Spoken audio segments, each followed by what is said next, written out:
Okay. Okay. When you have a client, makikita nyo doon, one of the requirements do sa ating application form is to assign a beneficiary.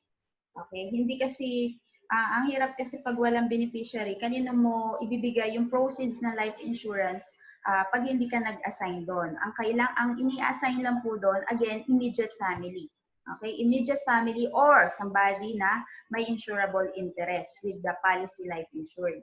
So may dalawang type of beneficiary rights. Ayan. Irrevocable at revocable. Ayan. Nakakalito yan. So, nung ako nag-uumpisa, hindi ko rin, pero ito yung definition niya. Yung irrevocable beneficiary is any change or to exercise privileges under the policy would require consent. Note, endorsement of irrevocable beneficiary form is needed. When you assign someone as irrevocable beneficiary, ibig sabihin, part owner siya ng policy mo. Because whatever changes you make on your policy, kailangan may consent niya. Kailangan may signature niya. Okay? Otherwise, hindi magpo-proceed kung ano man changes ang gusto mong gawin dun sa policy pag walang signature ng irrevocable beneficiary. Clear po ba tayo doon? Okay? So, irrevocable meaning part owner, yung i-assign mo na beneficiary, and he will sign any changes you do in your policy. If you assign someone as irrevocable beneficiary, may isang form pa po tayong kailangan fill up, yung endorsement of irrevocable beneficiary form. Ano po ito? Kailangan niya lang i-sign parang as a proof na talagang irrevocable beneficiary mo siya. Okay? So, ano naman yung revocable beneficiary? Consent is not necessary, so applicant owner can exercise any changes and other rights under the policy while in force. So, kabaliktaran lang. Yun, tatandaan nyo lang, kabaliktaran. Yung revocable, ikaw ang may sole authority, whatever you do to your policy. Diba? Gusto mong mag-increase ng premium, gusto mong mag-add ng additional coverages, additional riders, mag-change ka ng fund. Yan. Ikaw lang ang may doon, may call doon.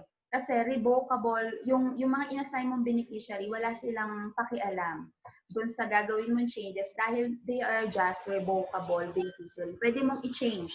Pwede mong i-change without any other consents of the revocable beneficiary. So sana clear po yung pagpapaliwanag ko. Tandaan niyo po yan, irrevocable and revocable beneficiary. Okay? So, order of rights, meron tayong tinatawag na primary beneficiary at secondary beneficiary. Primary, meaning named to receive the proceeds first. Ayan. First, on the death of the insured. Sila po yung unang-unang makaka-receive ng iyong life insurance proceeds in case of death. Okay? So, pag inassign mo yan na primary beneficiary, meron dun sa application form natin na percentage. Kailangan po, kung ilan yung i-assign mo as primary beneficiary, ang total ng kanilang percentages is 100%. So, let's say, dalawa yung gusto mo, primary beneficiary. Bahala ka if you wanted to have 50-50 para equal o kaya 70-30, 60-40 as long as equal po to 100% yung kanilang percentage. Okay? Ngayon, secondary beneficiary naman names to receive the proceeds if the primary beneficiary did not survive the insured. So, pag na-outlive ni secondary si primary, sa kanya naman mapupunta na yung proceeds. Pag ibig sabihin, pag nawala si primary beneficiary sa picture, so meron tayong yung second in line na magre-receive ng benefits. So, the same lang din po, when you assign secondary beneficiary, kailangan yung total ng kanilang percentages 100%. So, question, ilan po ang pwede naming i-assign na beneficiary ng aming policy? Okay? Actually, wala naman pong limit. As long as ang total nila will be 100%. Maala nga, gusto mo 10, tigpa 5%, tapos tigpa 10%, ganyan. Basta hati-hatiin mo lang yung 100% na percentage sa kanilang lahat. Okay? So, wala naman tayong limit kung ilang beneficiary po ang gusto mo i-assign, as long na immediate family mo silang lahat. Okay? So, basic terms again, face amount, amount payable to the beneficiary. Yung tinatawag pong face amount, ito na yung life insurance coverage. Let's say binigyan mo siya ng sum assured na 1 million. So that's the face amount of the policy. 2 million, dun po yan pag gumawa ka ng proposal, nakalagay po yan kung ilan yung face amount or yung amount payable to the beneficiary. So number 2, premium. Parang nabanggit ko na to, the amount of money regularly paid in exchange of the protection. So yan yung kapalit ng 1,500, ng 2,000, or ng 3,000 ng ating client or more, di ba? More amount in exchange of the benefits like the protection, the critical illness, disability benefits, accident benefits, hospitalization,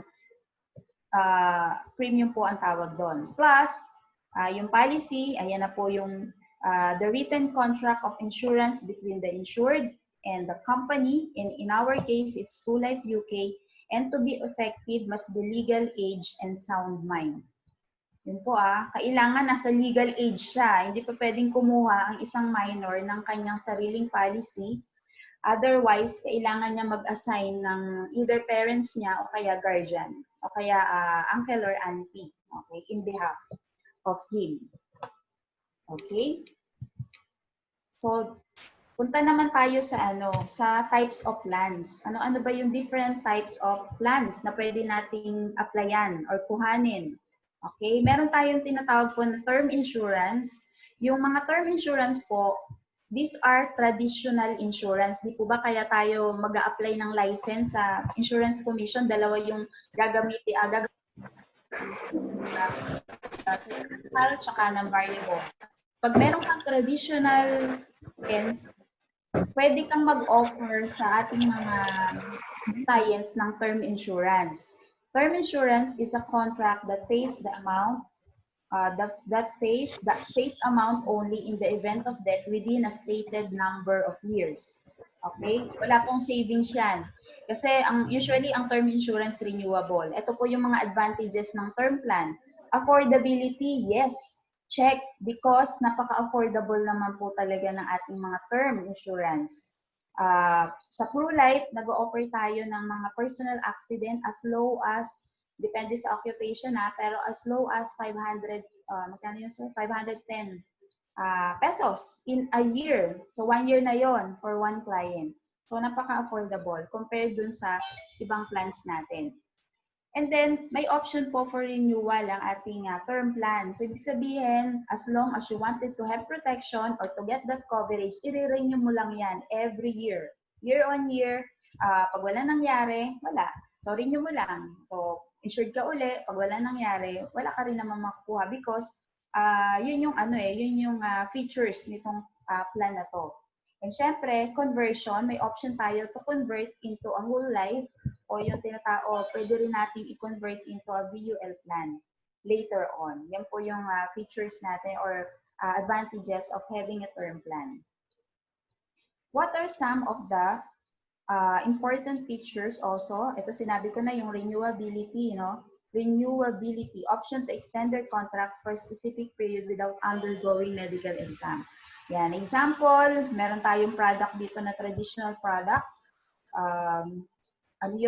Since yearly renewable, hindi mo na kailangang mag-undergo na medical once you renew it on the following year.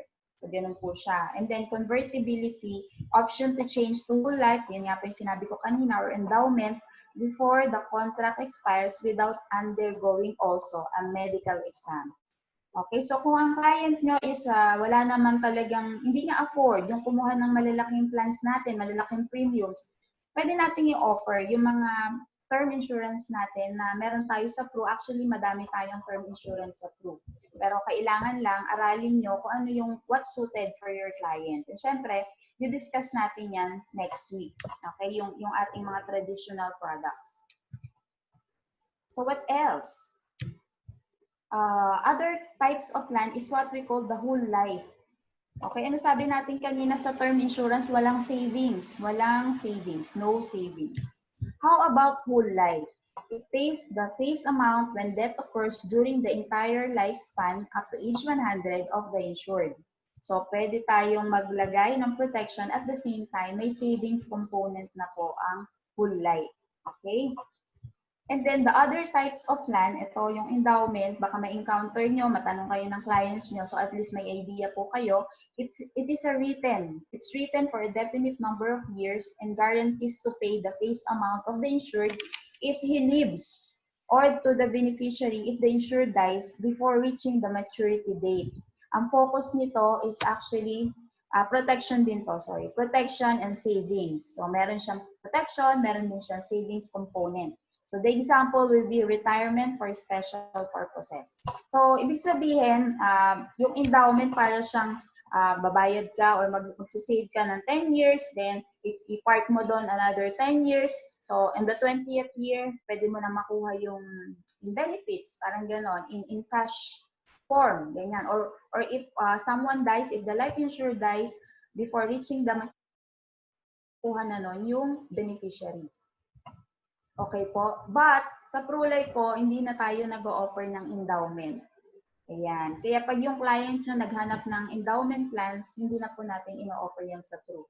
We only offer traditional and variable life plans dito sa company. So these are the summary, no, of life insurance policies that we have discussed. If you have the term insurance, the coverage is limited. Limited lang kasi usually 1 year lang yan, then re-renew mo.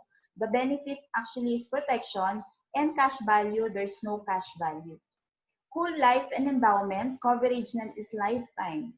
It has protection and savings, plus both of them have cash value. So yan po yung yung mabilis na summary lang para mas maintindihan nyo ano yung difference nitong tatlo na to. Okay po ba? Okay pa po ba kayo? Okay. Yes, we are okay. Okay, thank you, thank you. Sige po, chat nyo lang po yung question nyo, sasagutin niya ng ating dalawang UMs. Okay, habang nagdi-discuss ako. Okay, next. Policy provision. So, ito na yung nakalagay dun sa ating policy contract. So, once na kayo, pag kumuha kayo ng personal plan o kaya yung client nyo, question po, nakikita nyo ba itong please move this window away? Nakikita nyo ba? Yes. Kaya may gano'n. Hindi ko alam bakit may gano'n. Ano mo lang, share the whole screen. Ha? Share the whole screen. Share naman siya. Wag kang pumili lang ng isa. Share the whole screen, tsaka mo siya i-open. Okay. Yan. Sana hindi na siya lumitaw. Okay. Okay, so ito na po yung nakalagay na mga provision dun sa ating policy contract. Mas maganda rin may idea tayo para if ever, di ba, ma-share nyo sa client o kaya ma-encounter nyo sa mga discussion nyo sa client, alam nyo po sasabihin nyo. Okay? So, sa ating po policy contract, meron po tayong tinatawag na grace period. It is the specified period within which a renewal premium may be paid without penalty. Usually 31 days from the premium due date. So, example, ano ba ngayon? June 30, due date mo na, June 30 ngayon. Pero wala ka pang wala ka pang pambayad or kulang yung budget mo for your premium. So the company is actually giving you 31 days grace period para hindi mag-lapse yung policy. Okay? So the same din po ang sasabihin niyo sa client nyo that you are given 31 days for you to settle that premium. So up to July 30, pwede nyo pang bayaran yan without any penalty, without any late charges. Yan, ganyan po ka-generous din yung company natin. Plus, this also you will encounter every time yung incontestable clause. Okay, ano ba yung incontestable clause? Very important po ito na maintindihan natin. This is a provision in life insurance policies that limits the company's right to question the validity of the contract. Usually 2 years from the issuance or reinstatement of the policy. So, ibig pong sabihin, kapag tayo nag-apply ng life insurance, meron tayong 2 years incontestable clause na pag merong mga claim, parang ang hirap mag-claim or hindi ka pwedeng mag-claim. Hindi naman hindi ka pwedeng mag-claim, pero once kasi na nag-claim ka na wala pang 2 years yung policy mo, talagang rigid yung investigation. Kasi bakit ka magki-claim? Halimbawa, wala pa naman 2 years yung policy mo tapos magki-claim ka ng cancer, di ba? Hindi naman susulpot ang cancer ng agad-agad. Of course, ano yan, meron niyang proseso. So magtataka yung company, bakit nagki-claim ka ng cancer wala pang 2 years yung policy mo. So this is a protection actually of the company also dun sa claim na ginagawa ng mga clients. But beyond 2 years, no, ano na po, there's no right to question the claim. Parang wala nang gagawin na madaming investigation yung company. Ibibigay po whatever claims po na meron ka na kailangan mo for the benefits na covered ka. Okay? So, tandaan niyo po yun ang incontestable clause ng every policy is 2 years. Dapat naiintindihan din ng client natin yan kasi baka mamaya wala pang 2 years na i-claim na sila. Siyempre, di ba, ano yan, dadaan tayo sa matinding process whenever we do that or whenever our clients claim for their benefits. So, grounds for contesting a policy. Sometimes may mga ito po yung yung common grounds when a policy is, let's say, dumadaan sa careful investigation. So, number 1 is fraud. Okay? Ito yung mga intentional misrepresentation, yung parang sinadya mo talaga na itago yung isang bagay, hindi mo dineclare dun sa pag-apply mo ng application. Ano ba yung mga ganung bagay? Let's say yung ano ba example ng mga UNs? Fraud.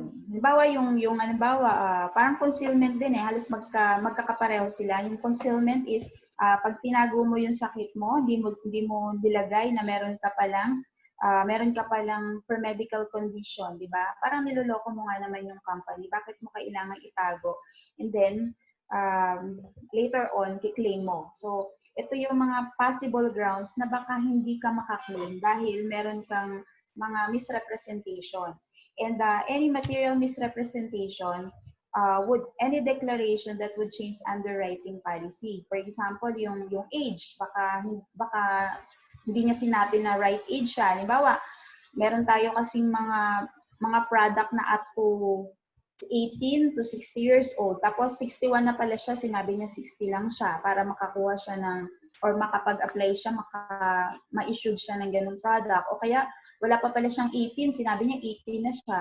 Diba? So, that's material misrepresentation and grounds of contesting a policy. Pag po kasi ganito na may itong tatlo na to nakita dun sa application natin, palagay ko po ang gagawin ng company, actually hindi ko palagay, ang gagawin po ng company is i-revoke niya yung ating policy, ibabalik lang lahat ng ihulog natin. Sayang naman, di ba? Kaya nga po dapat umpisa pa lang, clear tayo sa client natin na kung ano yung condition niya, kung ano yung lahat ng information doon, dapat sasagutan niya in the honest to goodness na pwede niya sabihin para wala tayong magiging problem in the end. Ayan. Wala tayong magiging problem na kailangan na niya, may nangyari na sa kanya, tapos wala pala siyang makukuha, kawawa naman din siya. Okay? So, another policy provision is the suicide clause. Ayan, meron pong nakalagay yan sa policy contract. Sum assured is payable if insured commits suicide after, yan po ulitin ko, after 2 years from the issuance of the policy or last reinstatements. So, kung merong mangyari na suicide on the client part, pag yan nangyari after 2 years, hindi na po yan po-questionin, wala na pong ganong situation because, yun nga po, previous discussion, kasi wala namang kukuha ng policy para mag-suicide, diba? So, kung wala pang 1 o kung wala pang 2 years yan, malamang wala po siya talaga makuha dahil ibabalik lang lahat ng premium niya, lahat ng naihulog niya na premium, wala po siyang makukuha na face amount, yung sum assured na tinatawag natin. Yun po if the death is caused by suicide. And misstatement of age, it is a provision that describes how the sum assured will be adjusted to the amount which the premium would have purchased at the correct age if the age of the insured is misstated. Okay? So babaguhin lang. Kailangan natin itama whatever yung misstatement ng age niya, itatama po yan. Yun nga, pag 17 years old, tapos sinabi niya 18 na pala siya, babaguhin yan. Kung ano yung rightful na coverage niya, na 18 years old siya, yun po yung ilalagay. Hindi po pwedeng i-mistake natin yung age ng client. Okay? So, bottom line, kailangan lang po natin gawin. Ayan, lumilitaw talaga siya. Kailangan lang natin gawin is we have to do our part. Kailangan pag nag-discuss tayo sa client, we start with a clean slate. Alam niyo po yun, yung gawin natin ng tama. Okay? Sa kagustuhan mo makabenta ka, or may issue diyan, sige, wag mo na ilagay yan, di ba? Otherwise, ikaw din mamumblema. So, kayo po bilang mga rookies, mga bago sa industry na to, gawin niyo po ng tama yung role natin bilang financial advisor.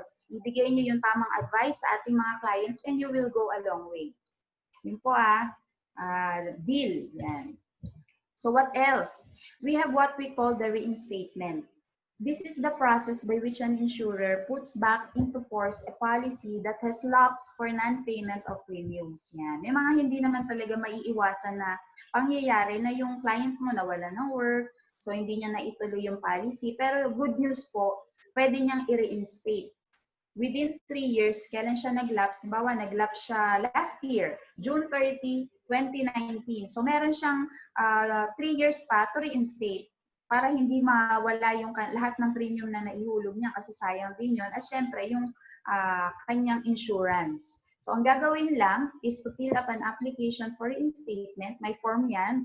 Then, pay all back premiums, the face value, if the fund value has been depleted or if the plan is, ito po short form of the product. Yung PEP po is Ruling Exact Protector, Limited Savings po yan, tsaka Elite. These are products, these are kinds of products. So pag hindi pa naubos yung, pag naubos na po yung kanyang fund value, di ba? Kasi nga, ang tagal na niyang hindi talaga nahulugan yung kanyang plano, kailangan niya bayaran po yun. Okay? And sometimes, hindi naman siya i-require na bayaran lahat kung ang product is the PAA Plus. Ito po yung tuloy-tuloy na pagsisave, regular plan. Pay only 1 month. 1 month lang po yung i-require. Or kapag walang fund value, yung ating plan, wala pang fund value. Plus, we have to present satisfactory evidence of insurability. Baka naman kaya ka huminto, di ba? Huminto ka ng pagsisave or yung ni-stop mo yung pagbabayad ng plan mo because nagkasakit ka, meron ka na palang naratay ka sa hospital. So, merong question dun sa form na kailangan masatisfy mo na insurable ka pa rin. And, yan nga, sabi ko, reinstate within 3 years from the date of lapse. So, pag nagtanong yung client nyo, at least alam nyo na pwede naman pong i-reinstate ang policy. Basta within 3 years.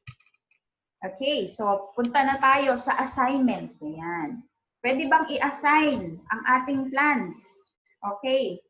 Assignment muna, let's define it. It is an agreement under which one party transfers some or all his ownership rights in a particular property to another party. So, pwede mong i-assign ang iyong policy to other party.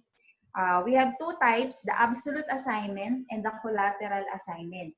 So, what is absolute assignment? This is an assignment of a life insurance policy under which the policyholder transfers all policy owner rights to the assignee. Ayan, absolute assignment. Example is absolute assignment to a key person. Okay? For example, ikaw, kumuha ako ng plan. Okay? Ako yung life insured, ako din yung policy owner.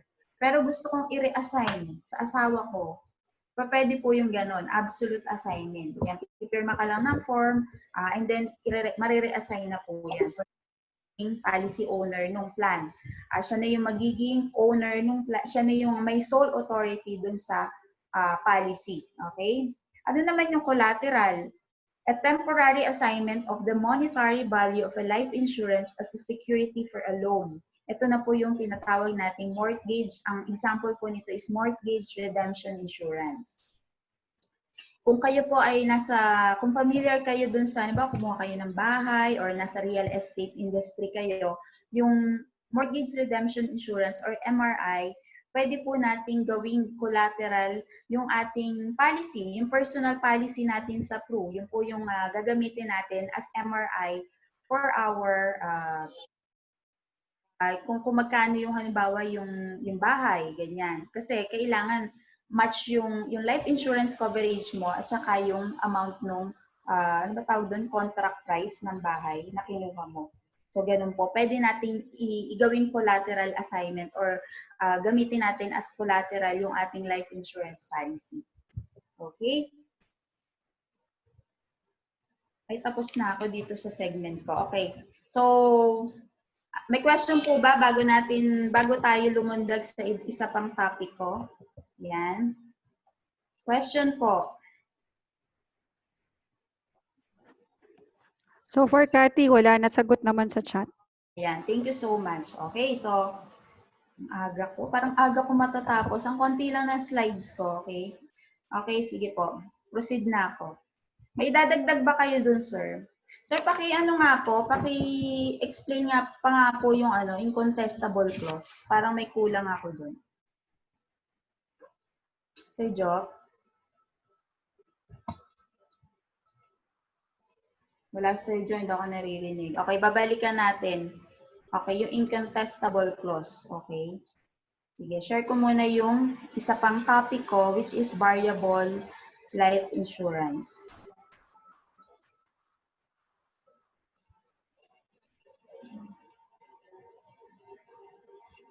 Nakikita mo na ba yung Cho? Naglo-loading pa. Teka lang. Nawawala ako.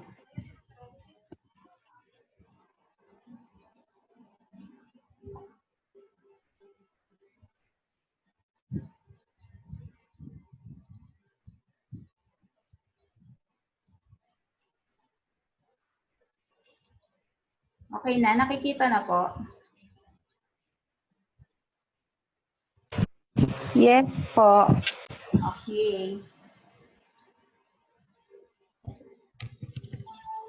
Okay, so variable life concepts. Ito yung pinaka-major product na ating i-offer sa market. So dapat alam natin yung mga concepts about the variable life insurance. Okay, so ano naman yung kaibahan nito? I-discuss natin dun sa traditional plan. Okay, but first let us define the variable life. A variable life is a life insurance product where a major portion of the policy premium is used to purchase units in the variable life fund managed by the company. Pakichat nga po, sino nga po uli yung fund manager natin? Sige nga, kung naaalala nyo pa yung kahapon nating discussion. Sino po ang nag-handle ng fund ng Pru Life UK? Ayan na, pakicheck po UM. Okay, so sabi dyan, a major portion of the policy premium, a major portion of the money that we are giving to the company is used to purchase units in the variable life fund. Ito yung investment side. Okay, so there are other names for variable life. Tinatawag din po itong investment link, unit link, or equity link. Isa lang po ang ibig sabihin yan. Ayan, ang gagaling nila. Okay, tama. Tama kayong lahat. Very good. Okay, so ito po yung mga iba-ibang names. Baka malito kayo, mabasa nyo somewhere or mabanggit ng client nyo. Isa lang po yan. The same and one. So investment link, unit link, equity link. It's also a variable life insurance. So, ganito po yan kasi. May ganito. Kasi siya na ating variable life insurance actually started. It's a combination of different products of financial companies like banks, investment products, saka insurance products. Kaya po nabuo yung investment link life insurance or variable life insurance. Kasi po, kung mapapansin nyo, ang mga banks, di ba, meron silang time deposit, money market, ayan, cash deposit, ano yung FC? Okay. Then, sa investment products naman po, nandito yung mga mutual funds, yung different funds natin, bonds, equities, derivatives, hedge, and funds. Plus, yung insurance products naman, meron tayong whole life, may term, may end, insurance, may health, may personal accident. So, kinumbay nila ng isa yan. So, ibig sabihin, yung variable life insurance natin, it's a 2-in-1 product eh. Actually nga, may 3-in-1 product nga yan kasi it combines insurance and investment in one product. Kaya ngayon, naging competitor po tayo ng mga banks tsaka mga investment companies, di ba? Yung actually nga, yung mga banks naging competitor na din natin kasi nag-o-offer na sila ng mga bank assurance products nila, di ba? Yung ibang banks, yung Metro Bank, may AXA Life sila, yung BPI, di ba nag-offer na sila talaga ng different insurance products kasi nakita nila na yung market kasi ang laki ng market talaga na nakukuha nitong mga kumukuha ng mga investment linked life insurance natin. Okay? So, how does variable insurance works? It operates in a similar principle as mutual funds. Sino po ba dito yung may mga investment, yung meron na kayong mga investment in mutual funds, yan, naiintindihan nyo. Kasi kung meron kayo niyan, mas maiintindihan nyo how it works. Usually, ang mga company, mutual funds company, di ba, mag-i-invest ka lang ng small amount of money, tapos meron ding fund manager na nag-handle yan, then pinupull yung fund or iniipon niya.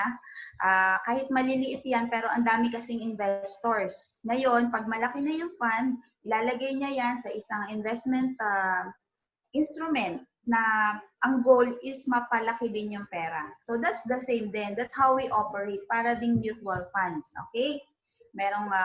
Ang kaibahan lang natin is meron tayong insurance component. Ang mutual funds, wala po kasi silang insurance component. And number 2, major portion of the policy premium is used. Yan nga. I-highlight ko yan, major portion of the policy premium is used to purchase units in the variable life managed by the company. So, ibig sabihin, yung premium mo, yung majority ng binabayad mo, na sinisave mo na premium, napupunta yan sa investment side. Okay? And part of it, ayan, a lesser part of the premium will be allocated naman to the protection coverage.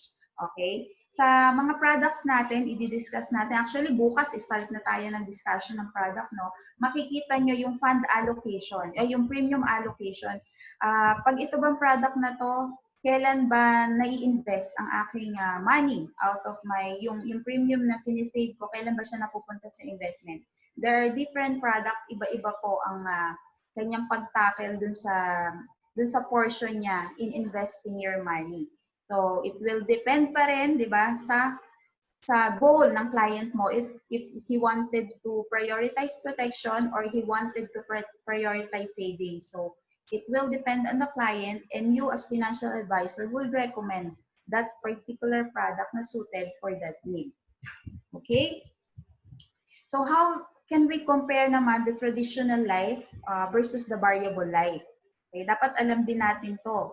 So, variable life policies offer the potential for higher returns. Okay, higher returns, but at the expense of market volatility and higher degree of risk. Variable life po kasi, very depende kasi yung fund value niya, it will depend sa market performance. Okay? Since 2-in-1 product siya, merong insurance, merong investment, ang guaranteed lang pong portion is the insurance.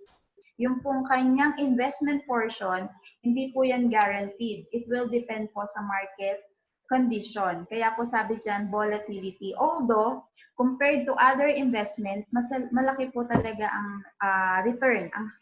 It's the potential for higher return is maganda naman po. Once the market, kumbaga the market is doing well, maganda naman po talaga. Okay, but there is a certain amount of risk. Lahat naman po ng investment mayroong risk. Kaya wala pong investment na walang risk. Kaya ito po, yung mga bagay na to, dapat pinapaintindi natin sa client. Baka kasi akala nila na at certain point, lahat ng hinulog nilang money, makuha nila. Pero syempre, di ba, it will depend talaga dun sa market condition tsaka dun sa pinaglagyan nila na fund. So what else? Number 2, variable life policies offer more choices in terms of the investment fund. Okay? Pwede nating ilagay po ang ating variable life into different funds na ino-offer ng company. If you are conservative, if your client is a very conservative investor, abay meron po tayong fund dyan. Meron tayong mga bonds, money market, meron tayong managed fund na pwedeng doon niya ilagay para hindi masyadong ma-expose sa higher risk ang kanyang pera. Ngayon, kung ang client mo naman, one is very aggressive, okay lang sa kanya kasi gusto niya agad mag-grow yung money niya, no? So, pwede mo siyang i-offer o pwede nating ilagay sa mga aggressive types of funds. Ang mga aggressive types of funds po natin is the equity o tinatawag nating 100% stock market. Yan po, maganda po ang return niyan. Pero, ang laki din po ng risk kasi nga po, volatile ang market. Hindi natin alam kung kailan yan tataas, kailan yan bababa, di ba? So, it depends talaga dun sa market. Number 3, the investment element of variable life insurance is made known to the policyholder at the outset. Yung traditional life po kasi, hindi po natin alam kung saan ba ini-invest ng company. Pero dito po sa variable insurance natin, very transparent. No, alam po natin kung umpisa pa lang ng plan, sinasabi na natin yan sa client na ito po, dito po pwedeng ilagay dito sa mga funds na to. Ito po ang description ng mga funds na yan. So, it's up to you whether you will choose or follow my recommendation. Kasi tayo taga-recommend lang hindi po tayo ang nagde-decide sa kliyente. Ang kliyente pa rin po ang decision maker of her own policy. Ano lang tayo, guide lang tayo based dun sa mga napapag-aralan natin at natututunan natin through the years. Yan. And syempre, charges levied on variable life insurance are also stipulated openly. Lahat po ng charges, yun nga po, transparent talaga ang variable life. Unlike the charges ang nilalagay nila sa ating mga policy. Okay, sa variable life po, sa proposal pa lang naka-specify na yan. Kaya po, pag diniscuss mo sa client yan, more or less may intindihan ng kliyente na may certain charges pala ang investment na to. Kasi transparent po. Hindi po natin tinatago yan. Okay? So, this is the link para lang mas maintindihan natin how variable contract works. Kasi the value of the policy po is linked to the value of units in the investment fund. Ayan. Pag nagkaroon ka ng variable contract, ang mangyayari po is ibibili yan ng shares kung stocks or ibibili yan ng units of funds, halimbawa kung bond fund ang gusto niya. So magkakaroon ka ng units in investment fund. And then the value of units is linked also to the value of the underlying investment. So kung halimbawa itong pinaglagyan mong fund na to is performing well, of course, the effect on you will also you will grow your money, because the performance of that particular fund that you choose is growing. It's different naman when you put it in a fund na hindi nagpe-perform well. Yan, syempre, di-discuss din natin yan later on para mas maintindihan nyo yung different types of funds, types of risk involved in that fund at ano na yung different market condition na kalakip ng mga funds na to. Okay? So, ano sila? Related. Very, very much related sila. Market condition, how many units, kasi it will depend sa unit price ng bibilin mong fund. Yan. Okay? And now, we will now proceed with the types of unit-linked plans. So, meron tayong tatlong product dito sa PRUA for variable life. Ito po yung talagang imamaster natin, pag-aaralan natin in and out. Kailangan alam natin yung features, advantages, and benefits isa-isa kasi dito nakasalalay yung recommendation na gagawin nyo sa inyong mga kliyente once na nag-discuss kayo sa kanila. So we have the single premium variable life, We have the regular premium variable life and the limited premium variable life. Okay, iisa-isahin natin yan tomorrow. Mag-start na tayo bukas ng different products. And also, in variable life insurance, we have this what we call the top up. Okay, ano ba yung top up? Okay, the top up, hindi ko makita. Okay, kaya nga, sandali lang, stop share ko lang. Hindi ko siya makita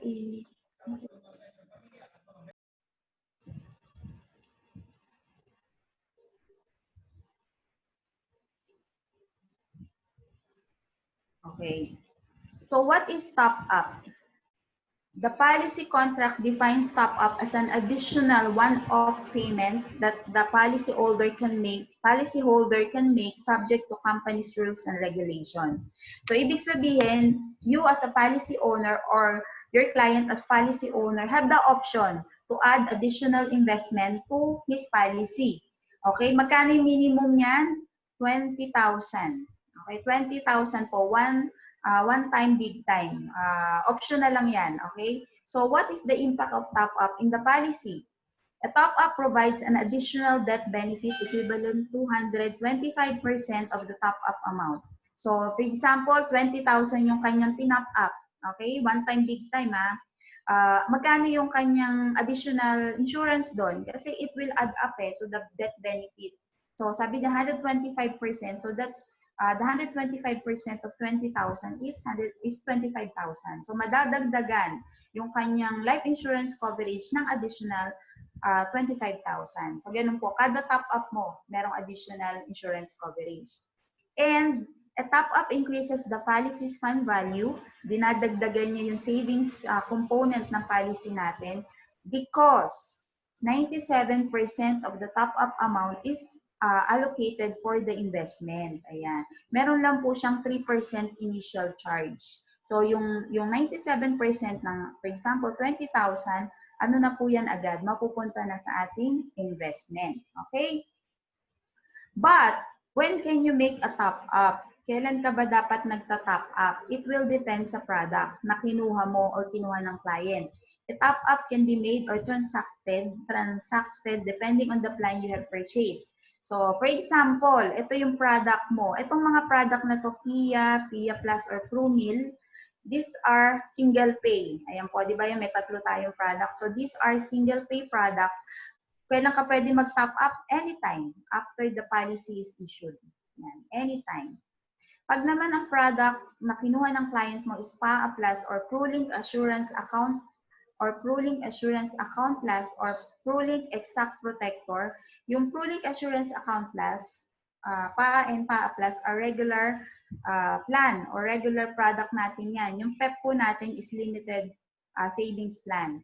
So, top up may be made pag yan yung mga product anytime for as long as there is no miss premium. Yan po, ulitin natin ha. Anytime po pwede mag-top up ang ating client for as long as there is no miss premium. Kailangan wala siyang nalaktawang premium.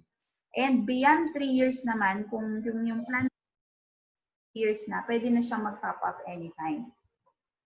Pero iba din kapag elite. Okay? Ang elite natin, ito more on investment kasi to. So first 4 years of the policy, during the window period after the full annual premium is paid. Okay, top up can be made first 4 years of the policy, okay? And beyond 4 years, anytime na po. Okay, itong mga nandito, mga example lang yan, ayan. But meron ditong footnote, okay? Basahin natin yung footnote kung nakikita nyo pa, okay? Yung top up po in PIA Plus, ano nga uli yung PIA Plus? Single pay. So within is GIO, meaning guaranteed insurability option. No need po for medical. Kung gusto mong magkaroon ng top up dun sa mga single pay mo, hindi ka na mag-undergo ng medical within 2 years from the issuance date. Ayan na. So ang GIO po natin will apply within 2 years from issuance date. Okay? Hindi po kasi lahat ng product ay ino-offera ng GIO. Tanging single pay product lang po ang may GIO. So that and more will be discussed tomorrow. And the top up in ProMil is GIO also until age 70. So ProMillionaire, ito na syempre yung mga ano natin, mga retirees perhaps kasi sila naman yung may, of course, may pera. Okay? Pero most of them na nakaka-afford is nasa ano na 50 up, 60 up, 70. Yan. So ang GIO po natin will be until age 70 kung pro-meal po ang product. And what else? Making a top up on the first year may not be useful. Kaya lang, hindi ko makita. Okay, may not be beneficial to the client as the top-up units may be eaten up by policy debts. Ayun. Okay, paano ba ipapaliwanag to? Kasi during the first year po ng ating mga plans, okay, na ating policy, meron po tayo kasi di ba nahahati siya between insurance and investment. So, during the first year, wala pa halos napupunta, very minimal pa lang yung napupunta po sa ating investment portion. Kasi po, pinafund pa yung life insurance portion natin. Okay po, naintindihan nyo ba? So, nahati siya sa dalawa, more on the first, I think first 3 years to be safe. Napupunta pa po halos dun sa ating pagpopondo ng ating life insurance. Kasi po, pagka-issue po ng policy natin, insured na tayo. So kung halimbawa after 1 month may nangyari sa life insured, ang coverage niya will be 1 million. Ibibigay na po 'yon kahit isang buwan pa lang ang kanyang premium na naihuhulog. Tama po? So ganun po siya, ganun siya nagwo-work. So yung top up po nire-recommend para mas maging beneficial sa ating mga kliyente, usually kapag natapos na yung policy debts. Okay, policy debts, mga to be safe, mga 3 years onwards. Ayan. And then, when the premium, hindi ko makita talaga. When the premium allocation on that year is already 100%. So, premium allocation, ibig sabihin, pag 100% na siyang nai-invest, so ano na, settled na tayo dun sa insurance coverage, pupunta na lahat yan sa investment portion natin.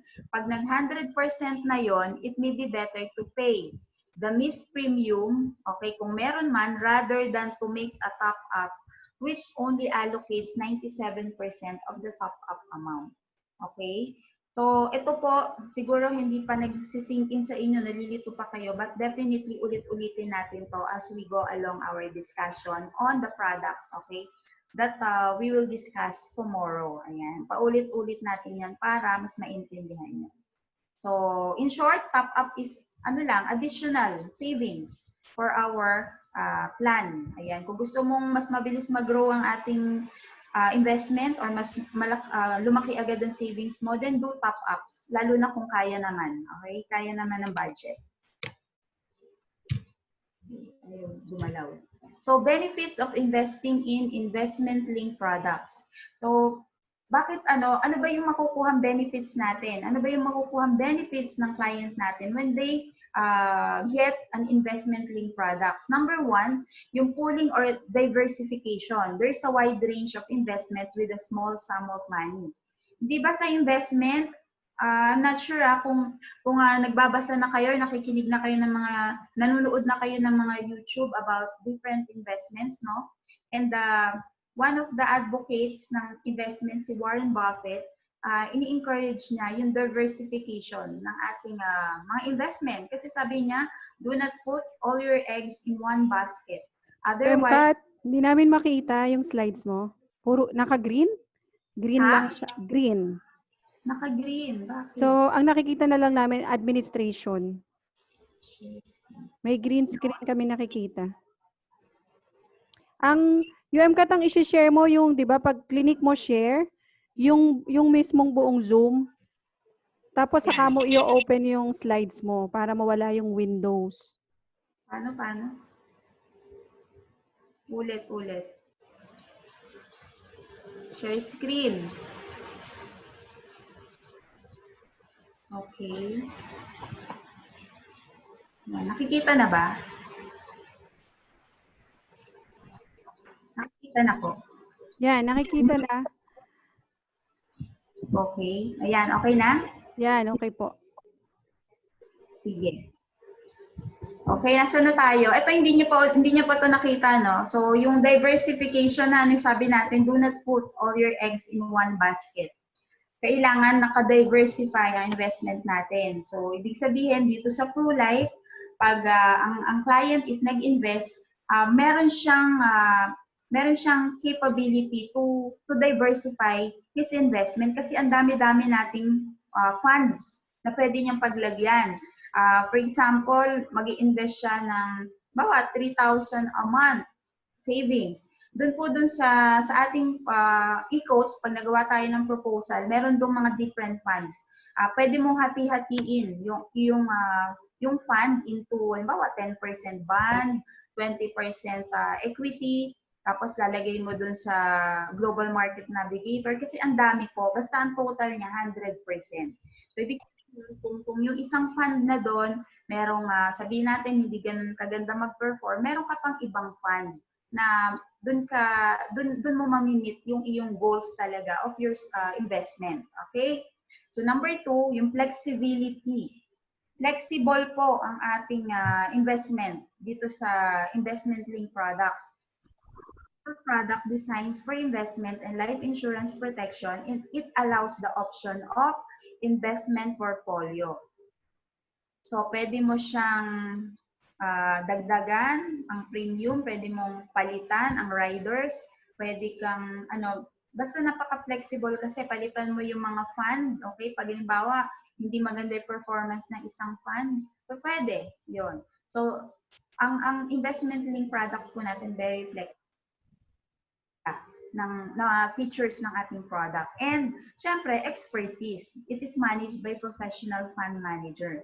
Yun nga, ibinida ko na kahapon sa inyo, di ba, yung lahat-lahat na credibility ng ating fund manager is Spring Investment. So, kung ang isang tao magda-direct investment lang, yun talagang directly, magte-trade siya sa market ng sarili niya, individual, I don't think mamamatch niya yung expertise na binibigay ng ating fund manager.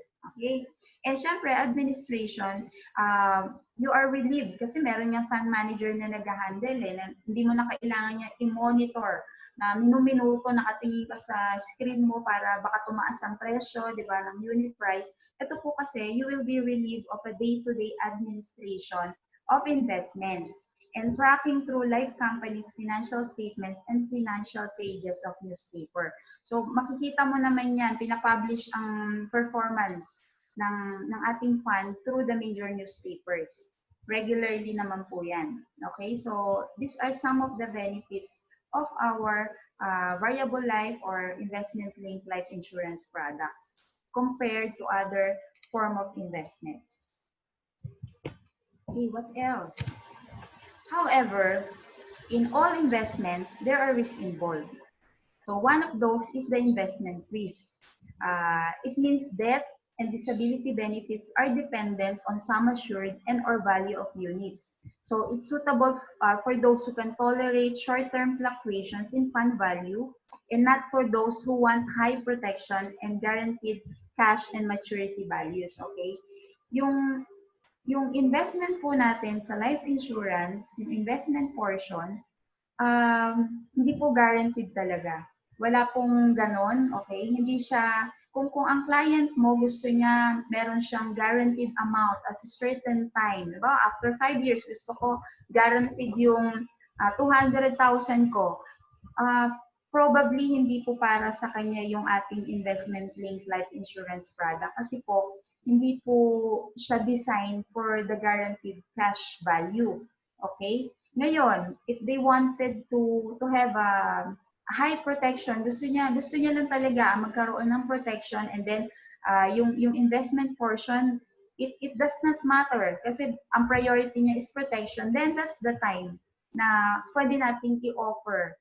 Perhaps this product is suitable for his needs kasi nga it can cater to the needs of the client na high protection, na pwedeng bigyan natin ng mga riders siya ng protection, sum assured that death upon death, di ba? Or disability, accident, or hospital income, personal accident. So you name it, meron po tayo niyan. And syempre, yung charges, yung administration fee, insurance charge, fund management fees are not guaranteed and may change over a period of 3 months. So, nagbavari din po yan. Kaya kung mapapansin niyo po, if you will have your laptop installed yung system natin, yung e-coach system natin, kung saan nag-generate tayo ng proposals, nag-ano po yan, nagpapalit-palit ng version because may mga nilalagay silang changes. And sometimes, sa isang buwan, 2 beses, ganyan, probably meron silang major changes na gustong ilagay doon pag nag-generate tayo ng proposal. So, ito po yung mga risk involved natin in investing in VUL. Okay? So, what are the types of the charges? These are some of types of the charges. Okay, meron tayong tinatawag na policy fee, typically charged as a uniform fee used to cover regular running expenses of administering the policy and charged regularly. Ayan. So, ang policy fee po natin, maliit lang eh. Maliit na amount lang.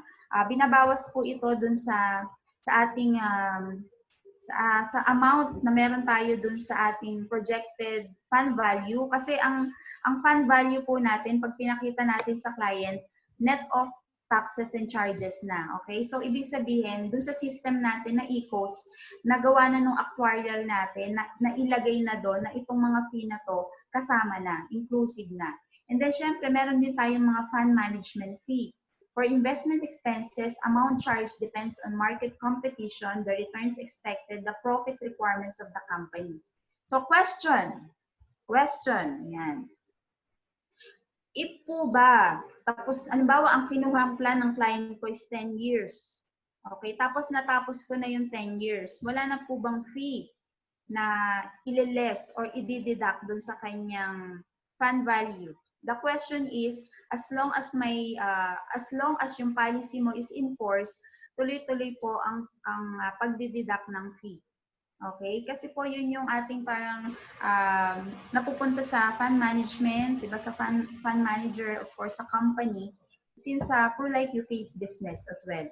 So as long na enforce yung policy, minamanage pa rin niya ng fund manager, tuloy-tuloy po ang deduction ng fee.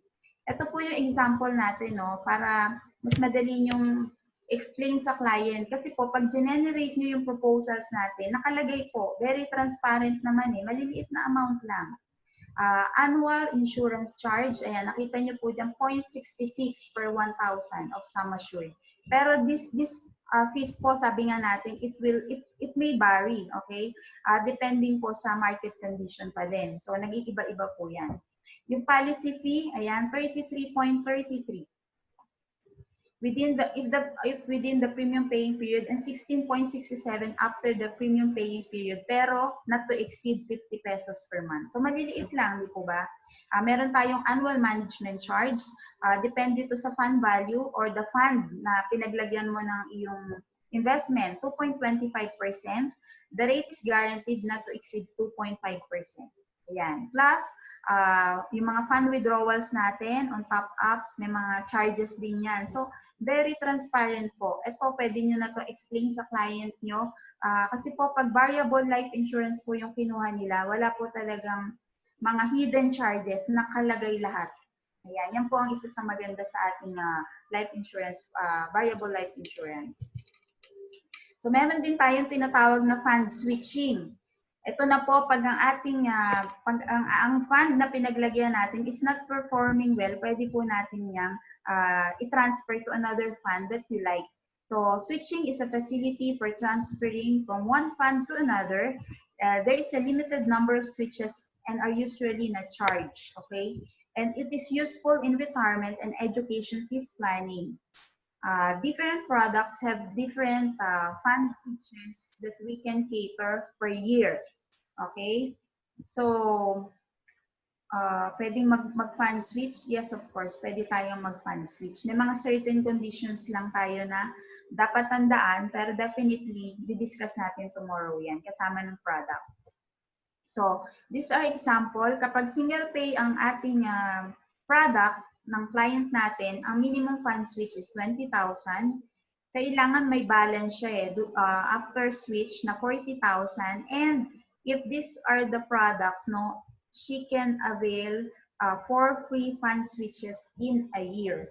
Free of charge. So, kung naging 5 yan, may charge na yung excess of 4. So, how about limited pay? You can switch, minimum fund switch is 10,000. Balance after fund switch, minimum is 20,000.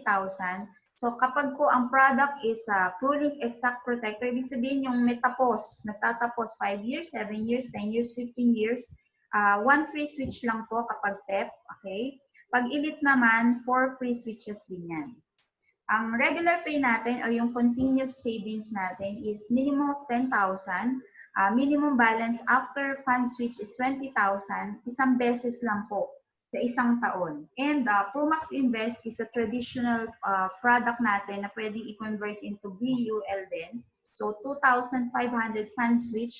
And minimum balance after fund switch is 5,000. One free switch din yan in a year. So, pwede ba tayong sumobra sa mga nakalagay dyan na pag mag-switch tayo? Di ba gusto natin, regular pay yung product mo, tapos pwede ba in excess of 1 lang? Pwede ba maging 2, 3 beses? Pwede naman. Kaya lang, babayaran na yung in excess of 1. So, kung 3 beses na magpa-fan switch, of course, babayaran mo na yung dalawa mong excess of 1 na fan switch. Eh, sayang naman, meron yung mga charges, di ba? Kaya kailangan, iisipin natin bago tayo mag-fan switch. Okay? Kasi may certain charge yan. Ayan, sabi niya, no?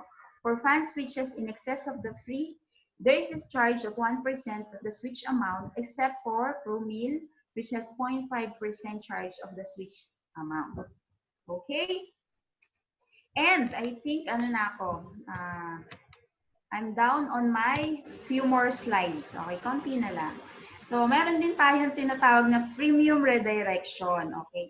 Premium redirection is changing the proportions in which your regular premiums are being invested. Okay? Changing the proportion. Okay? You can only change in multiples of 5% and into the funds that are currently available.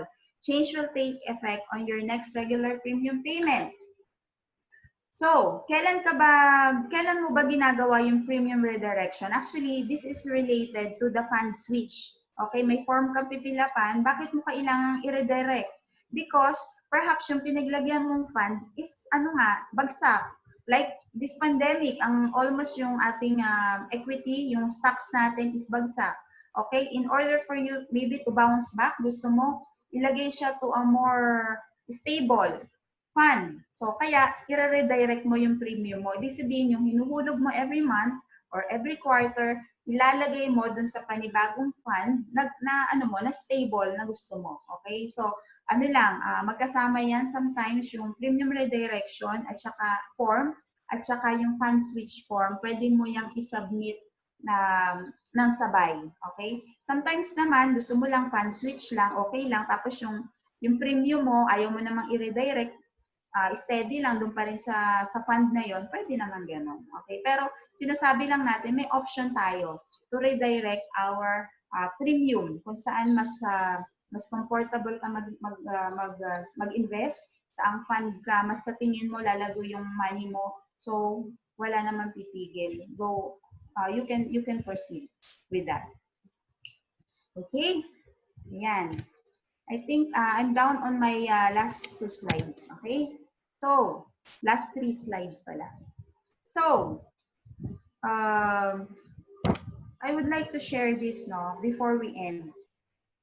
Why are we here? Ayan, pinag-aaralan na natin yung mga different terms, yung concepts ng life insurance. In fact, yung all about True Life UK, diniscuss natin kahapon and other terms. So why this life insurance professions offers a great many freedoms. So number 1, we have to sell the best single product. We can sell the best single product known for providing individual with a complete and balanced guard against the twin economic dangers which confront everyone, the dangers of living too long or the danger of dying too soon. So, tayo lang po ang may product na ganyan na kinikater natin yung need ng ating client, whether humaba pa ang buhay or may mangyaring hindi inaasahan, di ba? Kapag they live too long, ano ba yung kailangan nila? Of course, they will need enough savings that will last until the retirement, di ba? And how about if they die too soon?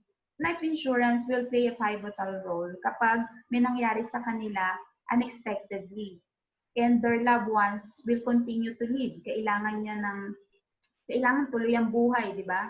Tuloy ang buhay. However, kinuha ni Lord yung nagsusupport sa family. So, itong life insurance profession, ito lang yung may product that will address those needs. Kaya you are so lucky po no na na-introduce sa inyo itong life insurance profession early in your life. Kasi ako, like for me, di ba, hindi ko naman alam na may ganito pala. Sana noon pa lang kumuha na ako. Baka nga pinag-usapan nga namin yung UM na kung kumuha kami noon, ng mga, ano pa kami, on our 20s, on our 30s, baka ang laki na nung aming naipon, di ba?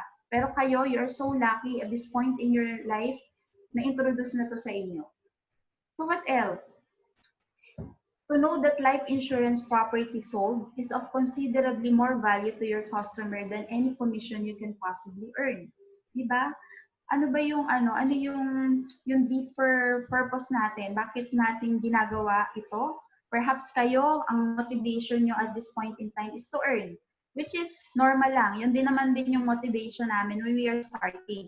But if you stay in this business for long, like we na 5 years, 8 years na dito sa industry, you will understand ano yung pinupunto namin na yung protection, yung help na binigay mo sa tao, yung pag-educate mo sa kanya about the importance of life insurance is actually bigger than any commission na marireceive mo. Kasi when you insure someone, no, when you present or discuss to one person the importance of life insurance at kumuha siya sa'yo, hindi lang siya yung napoprotektahan mo, hindi lang siya yung natulungan mo. In fact, the whole family. Yun, di ba? Especially kung breadwinner yan ng pamilya.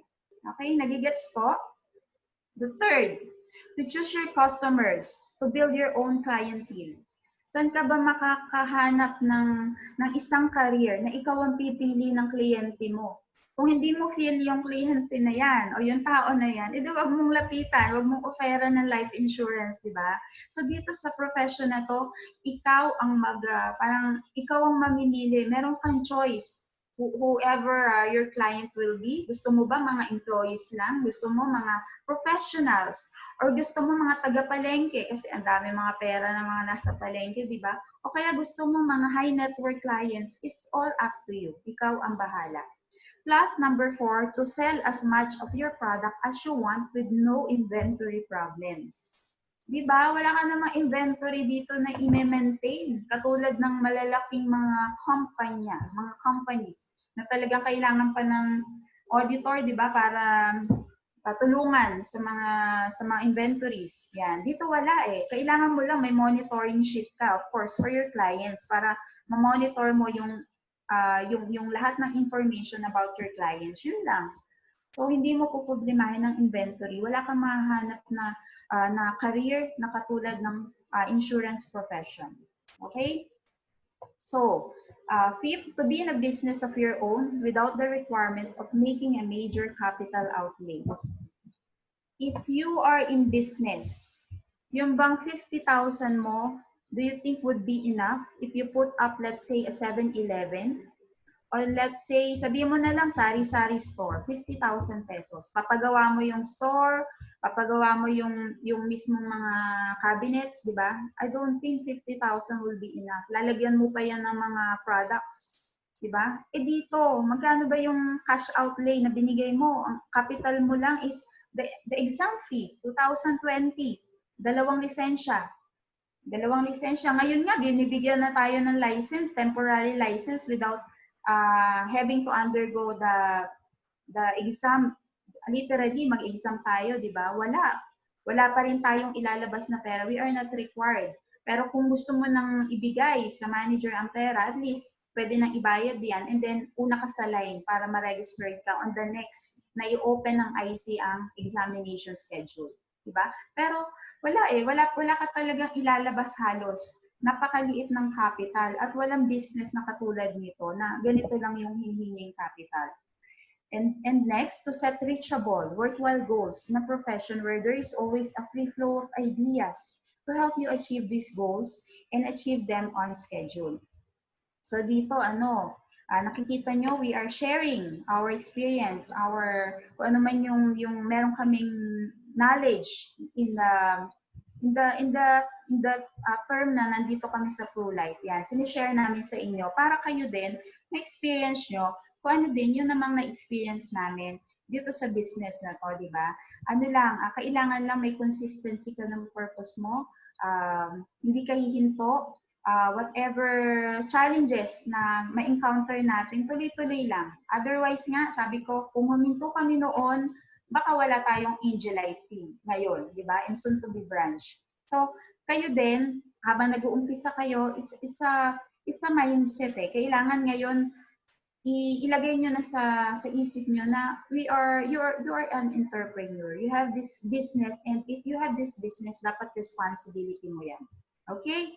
And next, to be part of an industry where you have the assurance that honest, intelligent effort is always rewarded. Yan pa yung maganda sa life insurance industry. Kasi nga, sabi nga namin, isang kembot mo pa lang, magugulat ka na lang, meron kang reward. No? Siyempre, kailangan ginawa mo yan ng clean. Okay? Clean plate. Wala kang tinago, hindi ka gumagawa ng mga, yung mga labag dun sa industry rule, industry practice. Kailangan nga, sabi, lagi mong gawin mo ang negosyo ito, do the right things, to the right people, to get the right results. Laging ganon. And if you do that, you will stay long in this business. Okay? And the last, ayan, ito yung maganda, the last. To pursue excellence in a climate that encourages you to study, to gain knowledge, and improve your selling skills, to grow and become your best self. Diba?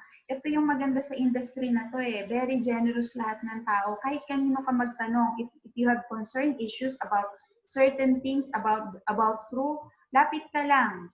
Kung hindi available si UM Cho, available ako, lapit ka sa akin. Pag wala ako, si UM Jo.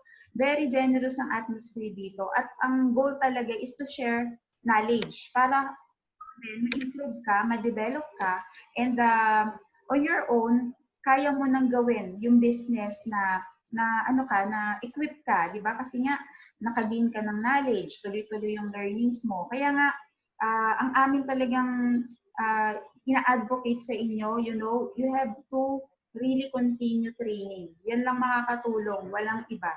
Kami taga-guide, meron kami mga idea, pero ikaw pa rin ang mag-drive ng sarili mo. Kung gaano gusto mo, gaano ka kabilis kumita dito sa Blue, ikaw. It's your drive, okay? Ikaw talaga ang bahala, di ba? Sabi ko nga, inuulit ko lagi, kung gusto mo magtrabaho ka ng Lunes hanggang Biyernes, okay lang. Gusto mo Lunes, Miyerkules, Friday, Biyernes ka lang magtrabaho, okay lang. Gusto mo madaling araw ka lang magtrabaho, it's okay lang. Basta consistent ka. Okay? God, i-deliver mo. Ibibigay mo yung result na expected for you, and talagang mag-grow ka sa business. Okay? So, I hope na natutunan kayo ngayong gabi.